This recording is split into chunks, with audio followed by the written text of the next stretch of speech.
नमस्कार दोस्तों, Byju's exam prep IAS Hindi में आप सभी का स्वागत है। आज हम आपके सामने 28 अगस्त 2022 के दैनिक क्विज प्रस्तुत कर रहे हैं, जिसमें द हिंदू और इंडियन एक्सप्रेस समाचार पत्र से संबंधित प्रमुख आलेखों को आधार बनाकर प्रारंभिक परीक्षा के प्रश्न आपको अभ्यास के लिए दिए जाएंगे। इसी के साथ साथ विगत वर्षों में यूपीएससी के द्वारा प्रारंभिक परीक्षा में पूछे गए प्रश्न हम आपको अभ्यास के लिए देंगे और अंत में आज के एक महत्वपूर्ण तथ्य की हम चर्चा करेंगे। आज के सत्र को प्रारंभ करते हैं और यहाँ पर अपना पहला प्रश्न हम देखते हैं। डुगोंग के संदर्भ में निम्नलिखित कथनों पर विचार कीजिए। पहला, यह एक समुद्री स्तनपायी है। दूसरा, यह भारत के लिए स्थानिक है तथा मन्नार की खाड़ी, कच्छ की खाड़ी, पाक खाड़ी एवं अंडमान और निकोबार द्वीप समूह में पाया जाता है। डुगोंग को संकटग्रस्त प्रजातियों के अंतर्राष्ट्रीय प्राकृतिक संरक्षण संघ यानी IUCN international union for conservation of nature की लाल सूची में रेड डाटा लिस्ट में गंभीर रूप से संकटग्रस्त के रूप में सूचीबद्ध किया गया है। ध्यान रखें, जब हम डुगोंग की बात करते हैं तो यह एक तरह का स्तनपायी है जो प्रमुख रूप से पूर्ण रूप से समुद्री भाग में ही एक तरह से अपना जीवन यापन करता है। भोजन के लिए प्रमुख रूप से समुद्री घास पर यह निर्भर करता है। जब हम डुगोंग के स्थानिक होने की बात करते हैं तो ऑस्ट्रेलिया के उत्तरी तटीय भाग में प्रमुख रूप से इसको स्थानीय माना जाता है। लेकिन अगर हम भारत के संदर्भ में बात करें तो भारत के लिए यह एक तरह से स्थानीय नहीं है। अगर हम भारत में देखें तो कच्छ की खाड़ी, खंबात की खाड़ी, साथ साथ जो हमारा पश्चिमी तटीय भाग है और मन्नार की खाड़ी, और अगर हम पाक जल संधि की बात करें तो उन क्षेत्रों में यह प्रमुख रूप से पाया जाता है। इसी के साथ साथ अंडमान निकोबार द्वीप समूह का जो क्षेत्र है वहां पर भी यह पाया जाता है।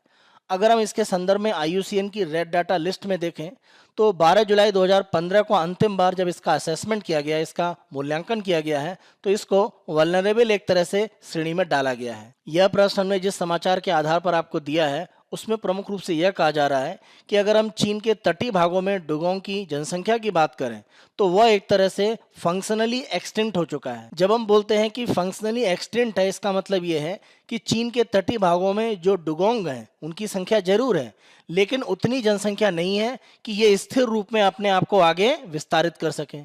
तो स्थिर रूप में इनकी जनसंख्या आगे बढ़ पाए, ऐसा चीन के तटीय भागों में अब नहीं है। डुगोंग के संदर्भ में ध्यान रखें, अगर हम बड़े वर्टिब्रेट यानी बड़े कशेरुकी जीवों की बात करें तो डुगोंग इस तरह का पहला जीव होगा जिसे फंक्शनली यानी क्रियात्मक रूप से पूर्णतः विलुप्त मान लिया जा रहा है। यानी चीन के तटों पर इसकी आबादी स्थिर रूप में आगे बढ़ने लायक नहीं है, पूर्णतः अभी यह विलुप्त नहीं हुआ है। तो इसी जानकारी के आधार पर हमने आपसे प्रश्न पूछा है। अब इसके उत्तर को हम देख लेते हैं। तो जहां तक समुद्री स्तनपायी की बात करें तो यह पहला कथन यहां पर सत्य है, यह एक समुद्री स्तनपायी के रूप में है, पहला कथन सत्य है। दूसरा, यह भारत के लिए स्थानिक है। तो ध्यान रखें, भारत के लिए स्थानिक नहीं है, लेकिन जहां जहां यह पाया जाता है, मन्नार की खाड़ी, कच्छ की खाड़ी, पाक खाड़ी यानी पाक जल संधि के आसपास का क्षेत्र, अंडमान और निकोबार द्वीप समूह, वह बिल्कुल सत्य है, लेकिन स्थानिक नहीं है। यह प्रमुख रूप से स्थानिक ऑस्ट्रेलिया के भागों में माना जाता है। और तीसरा, अगर हम देखें तो यहां पर इसको गंभीर रूप से संकटग्रस्त श्रेणी में नहीं डाला गया है, इसको वल्नरेबल यानी एक संकट की अनुमानित स्थिति में है। इसको हम गंभीर रूप से यानी क्रिटिकली एंडेंजर्ड की कैटेगरी में नहीं डाल रहे हैं। तो इसीलिए तीसरा कथन भी यहां पर आपका गलत है। तो दूसरा गलत है, तीसरा भी गलत है, केवल पहला सत्य है। इस आधार पर हमारा उत्तर हो जाता है बी, केवल एक सत्य है। आज के दूसरे प्रश्न को हम देखते हैं। राष्ट्रीय जांच एजेंसी के संदर्भ में निम्नलिखित कथनों में से कौन से सही हैं? पहला, इसे राज्यों की विशेष अनुमति के बिना राज्यों में आतंकवाद से संबंधित अपराधों की जांच का अधिकार है। तो आप ध्यान रखें, NIA को इस तरह के अधिकार प्राप्त हैं, पहला कथन सत्य है।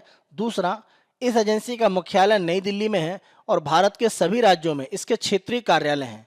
देखिए, सभी राज्यों में इसके क्षेत्रीय कार्यालय नहीं है, क्योंकि जो समाचार हम चर्चा कर रहे हैं उसमें यह स्पष्ट कहा गया है कि 2024 के जो हमारे लोकसभा चुनाव होंगे उसके पहले सभी राज्यों में NIA के कार्यालय स्थापित किए जाएंगे, क्योंकि गृह मंत्री जी के द्वारा छत्तीसगढ़ में नए रायपुर में एक नए NIA का जो केंद्र है उसका उद्घाटन किया गया है। तो सभी राज्यों में इस तरह के केंद्र हैं ऐसा नहीं है। इस आधार पर आप देखें तो दूसरा कथन गलत हो जाता है। तीसरा कथन हम देखते हैं, इस एजेंसी को संगठनों के साथ साथ व्यक्तियों को आतंकवादी घोषित करने का अधिकार है। तो तीसरा कथन भी यहाँ पर आपका सत्य है, 1 और 3 दोनों सत्य हैं, इसीलिए हमारा उत्तर है सी, केवल 1 और 3 सत्य हैं। एनआईए के संदर्भ में आप ध्यान रखें, 2008 में मुंबई में जो आतंकवादी हमला हुआ था उसके प्रकाश में भारत में आतंकवादी घटनाओं के संदर्भ में जांच की प्रक्रियाएं, उनके रोकथाम की प्रक्रियाएं और मजबूत करने के लिए एनआईए का गठन किया गया था 2008 के एनआईए कानून के माध्यम से। आज का तीसरा हम प्रश्न देखते हैं, वैकल्पिक ईंधन के रूप में एथेनॉल के संदर्भ में निम्नलिखित कथनों पर विचार कीजिए। पहला, यह उन फसलों और पौधों के किण्वन द्वारा यानी फर्मेंटेशन द्वारा तैयार किया जाता है जो शर्करा से भरपूर होते हैं या जिनमें सेलुलोज और स्टार्च में परिवर्तित होने की क्षमता होती है। सामान्य तौर पर अगर हम एथेनॉल के उत्पादन की बात करें तो प्रमुख रूप से कॉर्न के माध्यम से यानी मक्के से इसका प्रमुख रूप से उत्पादन किया जाता है। इसी के साथ साथ अगर हम देखें तो इसका उत्पादन गन्ने से भी एक तरह से होता है। तो वहां पर प्रमुख रूप से शर्करा या शुगर एक तरह से भरपूर रूप में रहता है, जिसके फर्मेंटेशन या किण्वन के माध्यम से आप देखें तो उसमें ईंधन की एक क्षमता उत्पन्न होती है। जिन फसलों में स्टार्च की उपस्थिति रहती है उनसे भी एक तरह से हम बायोफ्यूल के रूप में एथेनॉल का उत्पादन कर पाते हैं। अगर हम सेलुलोज की बात करें तो सेलुलोज एक तरह से प्रमुख रूप से आप देखें तो गैर खाद्य जो हमारे उत्पाद हैं वहां पर प्रमुख रूप से अलग अलग फसलों में पाया जाता है। जैसे अगर हम फसलों के बचे हुए भाग की बात करें या जो भी एक तरह से लकड़ी के अवशेष होते हैं, इन सब में जो सेलुलोज का भाग होता है उसका उपयोग एक तरह से हम बिजली उत्पादन की प्रक्रियाओं में वैकल्पिक ईंधन में करते हैं। इस प्रकार अगर हम देखें तो पहला कथन सत्य है, यानी चाहे शुगर शर्करा की बात करें, सेलुलोज की बात करें या स्टार्च की बात करें, इनकी उपस्थिति के आधार पर अलग अलग जो फसलें और जो पौधे हैं उनके किण्वन के माध्यम से हम एथेनॉल एक तरह से वैकल्पिक ईंधन के रूप में एक बायोफ्यूल के रूप में उत्पादित कर सकते हैं। दूसरा कथन, इसका ऊष्मीय मान पेट्रोल की तुलना में कम होता है। दूसरा कथन भी सत्य है। अगर हम ऊष्मीय मान की बात करें जिसको हम कैलोरीफिक वैल्यू कहते हैं, यानी जो भी ईंधन है उससे कितनी ऊष्मा मिल सकती है, जब हम पेट्रोल की बात करते हैं तो इसका ऊष्मीय मान लगभग 46 मेगाजूल प्रति किलोग्राम होता है। लेकिन इसकी तुलना में अगर हम एथेनॉल की बात करें तो इसका प्रमुख रूप से जो कैलोरीफिक वैल्यू होती है, जो ऊष्मीय मान होता है, वो लगभग 29.78 मेगाजूल प्रति किलोग्राम होता है। तो तुलनात्मक रूप में आप देखें तो पेट्रोल से कम इसका ऊष्मीय मान होता है। तो दूसरा कथन सत्य है। तीसरा, यह पानी सोखने की अपनी क्षमता के कारण अत्यधिक संक्षारक होता है। एथेनॉल में एक तरह से पानी सोखने की क्षमता होती है, इसीलिए अगर मान लीजिए किसी भी तरह के लोहे के बर्तन में इनको रखा जाता है तो ये उनको संक्षारक यानी उनको एक तरह से नष्ट करने की क्षमता रखते हैं। तो ये जो उनकी कोरोसिव पावर होती है वह इस कारण से होती है क्योंकि इनमें पानी सोखने की क्षमता होती है। इसीलिए माना जाता है कि एथेनॉल को जब भी किसी भी तरह के जैसे लोहे या अन्य धातु के बर्तन में रखा जाता है तो उनको एक तरह से संक्षारक के रूप में, कोरोसिव के रूप में वो नष्ट कर सकते हैं, कारण यह एक तरह से पानी को अवशोषित करते हैं। तो तीसरा कथन भी यहाँ पर सत्य है। तीनों सत्य हैं, इसीलिए हमारा उत्तर है डी, 1, 2, 3 तीनों सत्य हैं। यह प्रश्न हमने आपसे इसलिए पूछा है क्योंकि सड़क परिवहन और हाईवे मंत्री नितिन गडकरी के द्वारा यह कहा गया है कि भारत में प्रमुख रूप से हम कोशिश यह करेंगे कि जो चीनी के उत्पादन की प्रक्रियाएं हैं उनमें प्रमुख रूप से हम बायोफ्यूल के उत्पादन की प्रक्रियाओं को ज़्यादा आगे बढ़ाएं। जैसे अगर हम भारत में आवश्यकता देखें चीनी की तो लगभग 280 लाख टन है और इस साल हमने जो उत्पादन किया है वो लगभग 360 लाख टन है, यानी आवश्यकता से ज़्यादा है जिसको हम निर्यात कर रहे हैं। तो हम कोशिश करें कि गन्ने से जो चीनी के उत्पादन की प्रक्रिया है उसमें हम एक तरह से बायोफ्यूल उत्पादन की प्रक्रियाओं को बढ़ावा दें। अगला प्रश्न हम देखते हैं, भारत के मुख्य न्यायाधीश के पद पर नियुक्ति के संदर्भ में निम्नलिखित कथनों में से कौन सा या कौन से गलत हैं। पहला, भारत के मुख्य न्यायाधीश के रूप में नियुक्त होने वाले व्यक्ति का न्यायपालिका के शीर्ष पद पर 1 वर्ष का न्यूनतम कार्यकाल होगा। देखिए, इस तरह का कोई न्यूनतम कार्यकाल नहीं है, 65 वर्ष की जो आयु सीमा है वो अधिकतम एक तरह से यहाँ पर निर्धारित है। इस आधार पर पहला कथन गलत है। दूसरा, भारत के मुख्य न्यायाधीश के रूप में नियुक्त होने वाले व्यक्ति के लिए आवश्यक है कि वह पूर्व में अनिवार्य रूप से किसी भी उच्च न्यायालय या अधीनस्थ न्यायालय में न्यायाधीश के पद पर रहा हो। आप ध्यान रखें, जब हम भारत के मुख्य न्यायाधीश की बात कर रहे हैं यानी वह एक तरह से भारत के सर्वोच्च न्यायालय में न्यायाधीश हैं, और जब हम सर्वोच्च न्यायालय के न्यायाधीश की बात करते हैं तो वहां पर योग्यता यह है कि 5 वर्ष के लिए उन्हें किसी उच्च न्यायालय 1 या उससे ज़्यादा में प्रमुख रूप से न्यायिक पद पर होना चाहिए। यह एक दूसरी शर्त का पालन हो सकता है जहां पर उस व्यक्ति के द्वारा एक उच्च न्यायालय या उससे अधिक उच्च न्यायालय में 10 वर्ष या उससे अधिक समय के लिए एक तरह से वकालत का कार्य किया गया हो। भारत में 49वें मुख्य न्यायाधीश के रूप में शपथ लेने वाले अगर हम न्यायाधीश यूयू ललित की बात करें, उनको भी बार एसोसिएशन से जुड़े हुए वकालत का कार्य करते हुए एलिवेट करके एक तरह से न्यायाधीश के पद पर सुप्रीम कोर्ट में नियुक्त किया गया था कि मुख्य न्यायाधीश के रूप में नियुक्ति होने के लिए आवश्यक है कि अनिवार्य रूप से उच्च न्यायालय या अधीनस्थ न्यायालय में आप न्यायाधीश रहे हो, तो यह आवश्यक नहीं है। और यह वर्तमान मुख्य न्यायाधीश के संदर्भ में ही आप एक तरह से समझ सकते हैं। इस आधार पर दूसरा कथन भी गलत है। दोनों कथन गलत हैं। इस आधार पर हमारा उत्तर हो जाता है सी, 1 और 2 दोनों, क्योंकि हमें गलत कथन यहाँ पर चुनना है। न्यायमूर्ति यू ललित का मुख्य न्यायाधीश के रूप में जो कार्यकाल है वो आगामी 8 नवंबर को समाप्त होगा। यानी अगर हम कार्यकाल देखें तो बहुत अधिक लंबा नहीं है। दैनिक क्विज के दूसरे भाग में हम विगत वर्षों के प्रश्न आपको अभ्यास के लिए देते हैं। आज हमने 2019 में प्रारंभिक परीक्षा में यूपीएससी के द्वारा पूछा गया प्रश्न आपको अभ्यास के लिए दिया है। प्रश्न को हम देखते हैं। भारत के किसी राज्य की विधानसभा के संदर्भ में निम्नलिखित कथनों पर विचार कीजिए। पहला, वर्ष के प्रथम सत्र के प्रारंभ में राज्यपाल सदन के सदस्यों के लिए ऋणिगत संबोधन करता है। यहाँ पर आप ध्यान रखें, चुनाव के बाद सरकार जब गठित होती है उसके बाद जो पहला सत्र हो, या अगर हम वर्ष के पहले सत्र की बात करें, दोनों स्थितियों में राज्यपाल के द्वारा संबोधन किया जाता है। पहला कथन सत्य है। दूसरा, जब किसी विशिष्ट विषय पर राज्य विधानमंडल के पास कोई नियम नहीं होता है तो उस विषय पर वह लोकसभा के नियम का पालन करता है। सामान्य तौर पर अगर हम देखें तो राज्यों में इस तरह की परंपरा का पालन होता है। इस आधार पर दूसरा कथन भी यहाँ पर आपका सत्य है। दोनों कथन सत्य हैं, इसीलिए हमारा उत्तर हो जाता है सी, 1 और 2 दोनों सत्य हैं। दैनिक क्विज के तीसरे भाग में हम आज के तथ्य की चर्चा करेंगे और यहाँ पर हम ओरियन अंतरिक्ष यान की प्रमुख रूप से बात करेंगे। और इस अंतरिक्ष यान की अगर हम बात करें तो अमेरिका की जो अंतरिक्ष एजेंसी है नासा, उसके द्वारा एक बहुत ही एम्बिशियस परियोजना आगे बढ़ाई जा रही है जिसको हम आर्टेमिस के नाम से जानते हैं।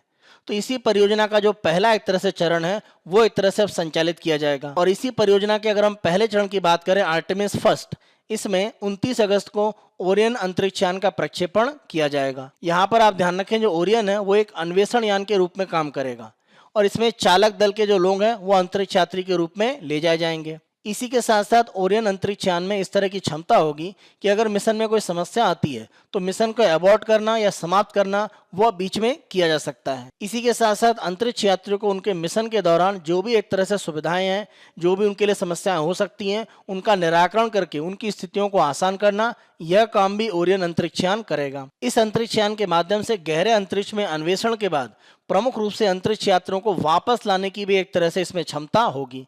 तो आप कह सकते हैं कि आंशिक रूप से यह दोबारा उपयोग करने लायक एक तरह से अंतरिक्ष यान होगा। इसको ले जाने के लिए अगर हम देखें तो नासा के द्वारा एक भारी भरकम रॉकेट का उपयोग किया जा रहा है, SLS, जिसको हम स्पेस लॉन्च सिस्टम कहते हैं। और इसके माध्यम से आर्टेमिस 1 जो परियोजना है उसमें हमारा जो ओरियन अंतरिक्ष यान है उसको नासा के द्वारा प्रक्षेपित किया जाएगा। आप ध्यान रखें कि लगभग 6 सप्ताह के दौरान चंद्रमा से आगे हजारों मील तक एक तरह यह सफर तय करके वापस होगा। अभी जो आर्टेमिस 1 लॉन्च किया जा रहा है जिसमें ओरियन अंतरिक्ष यान जाएगा, इसमें कोई भी एक तरह से क्रू मेंबर नहीं है, कोई अंतरिक्ष यात्री नहीं है।